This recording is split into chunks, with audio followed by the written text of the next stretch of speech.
Hi everybody, we are here at the Dallas Mega at the beautiful Renaissance Hotel in Richardson, Texas, and we've had a great opportunity to talk with one of our speakers, Patrick Deem, C-I-C-C-R-I-S.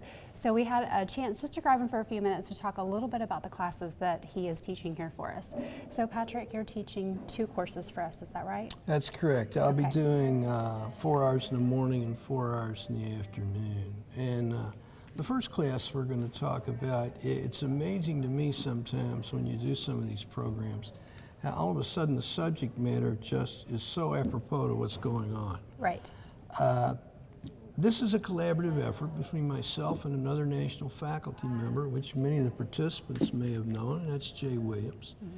Jay had put this together, and he actually spoke, I believe, at the Orlando Mega. And in working with him and how we're going, we're trying to get a real feel on this. Now, it's talking about the lessons from the cat losses. Right. And the lessons as it relates to, because predominantly the insurance agent, and what goes on. When you get involved in doing this, and this is what I found really interesting to me, the outline they asked me to look at, and I revised it, but they need it for publications. You and I are standing here on October the 14th, which we're going to tee it up tomorrow morning on October the 15th. The outline for this program had to be in by the 1st of September. It's interesting, and I've been doing this quite some time, and you find that many of the participants don't realize what it takes in the background to put one of these together. Right. So the Alliance has to get all the outlines. I mean, we're going 4 days here with concurrent sessions, put all this together. And I was looking at it, my assistant, who obviously helped me out with a lot of this, I'm not the king of IT. And the bottom line, well, you talk to some individuals, they'll happily tell you about this. I wasn't sure PowerPoint was 1 word or 2, and so still when I play with this happens. Okay. But putting this together, right after that, all of a sudden Florence comes rolling into the Carolinas. Matter of fact, tomorrow, I'm going to be talking about some things that aren't in the outline because they've transpired since then. Then last week, and again at another program, and I was living, I do a lot of living in hotel rooms, it seems, but I always watch the national news, and all of them were talking about Michael comes rolling in. Right. The estimate on Florence alone is at 30 to 40 million. At least, and I'm going to check it probably tomorrow before I get in here. They're just now trying to figure out themselves as it relates to Michael and once it's done. So we're going to have some fun. Okay. I believe in having fun. So that does not surprise me. I believe in having fun. We're going to get in there. I'm going to start asking them some questions about how they feel about some of these things, because one of the hardest things about lessons learned in cat losses is the fact, unfortunately, you're learning what you made an error on. Right. You talk to E&O carriers. I do a fair amount of E&O litigation support. And you talk to them, and anytime there's a natural disaster, the claims go through the roof. Absolutely. And and the more interesting thing, we tend to think of commercial lines, but the number of individual homes. And just a sidebar on this, and this was Florence, and I forgot what hotel I was in when I was watching this, but the gentleman was on Fox News. I remember the channel. He is standing there, he has waders on. His water is between his knees and his waist. He's talking about it, and as he is looking at the camera, it would be like me looking over here, and right behind him are homes. And of course there's water up here. And he looks at the camera, and this is what he says: "We're not in a floodplain."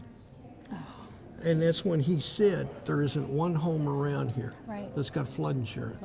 And I'm sitting there thinking to myself, hopefully every agent who sold that can document that they asked them if they wanted it. And have that rejection of coverage Oh, that's signed. exactly. Oh, yeah, well, if they don't Right. send, at least, the fun thing you mentioned about that, if they won't sign it, and we're going to talk about this, because you'll have clients say, I'm not going to sign that. Right.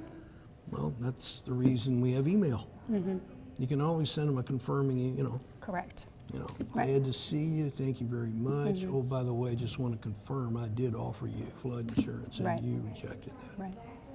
Aside from those rejections of coverages, what is the biggest lesson that you are seeing from the cat losses? We talked a little offline, and I think one of the things that you mentioned was valuations. Oh, we are going to spend a tremendous amount of time on that. I've been speaking on property insurance and property insurance issues. Well, I've been a member of the national faculty for 32 years. And been speaking on the property side of it, predominantly on commercial side. And as you evolve in the personal lines, which is what I did. Some people start in personal, evolve into commercial. I was the reverse. Okay. When you get into valuation, it finally dawns on you. It would be like me looking at you saying, let's talk about your home, we're going to write insurance on it. All right, what's the only valuation you really care about? And the answer is the date of the claim. Right. And in reality, that's where you started. And it goes back to what I was saying to you. Most of your clients don't know the difference between ACV, although you hear a lot of actual cash value. Right. And you hear a lot of commercials, and all they know is they hear depreciation, which means I'm not going to get what I thought I was going to get.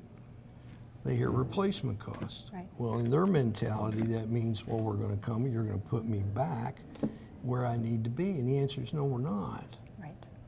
It's replacement based on where you were when you had the loss. Right. And what you and I were talking about, and the thing that is one of the lessons, especially the more these have happened, is reconstruction. I want to say the gentleman's name is Brock Fromm, and I know we're being recorded, and I may have made this. He was the FEMA director. He is the FEMA director. He's down in the Florida area and that, and he was on TV a whole lot last week, and he made a great statement. He said, we do not have a culture of preparedness. And it's not just the individuals, because that's what insurance is. It's a finance mechanism to help out the individual. Right. It's cheaper to buy a policy than it is to try and put a couple $100 grand in the bank and Right. keep it there so I can pay my homeowners, Right. pay my home when it gets destroyed. And those are some of the things. The kind of interesting thing is the fact that it's because there have been so many of these catastrophic losses that we started. Katrina started the ball rolling, but actually that was in '05. But actually in '04, Florida was hit with several of them. The other thing is kind of with these is they've started to spread out more. We're going to take a look at it. I've got some things and some information from our federal agencies that are into the, obviously their job is to map weather, et cetera. Right. One of the other things is, I was reading the Wall Street Journal the other day, and this is on a wildfire, which was another catastrophic Sure. type loss. And we see these in California. I find it interesting. We see them in California, but the #1 state for wildfires is Texas, because there's more here than there are anywhere. Right. They're just in rural areas. Right. So we burn a lot of acres, but Right. we don't take a lot of buildings down. Right. And in Austin, when we were talking with the fire chief, specifically with our high net worth clients, it was not a matter of when we're going to have a wildfire.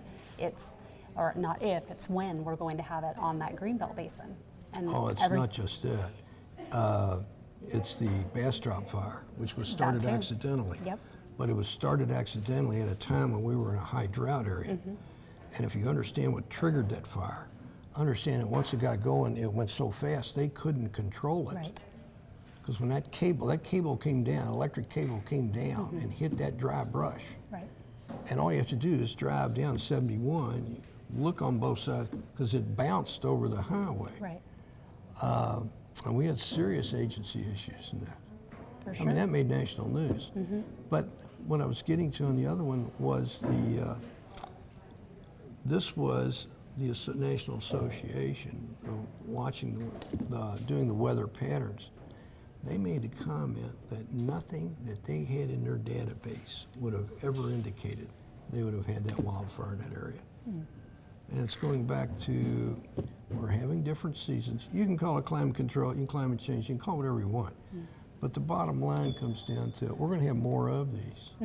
So it's kind of like apropos that this subject's being put together, because it's trying to get across how you've got to think when I go and, you know, I sit with Tracy to make sure, talk to me about your house. Right. Tell me what you've got. What can I do to help you? Because Right. that's really what the agent's about, is trying to help them out. Right. And just be prepared. Oh, exactly.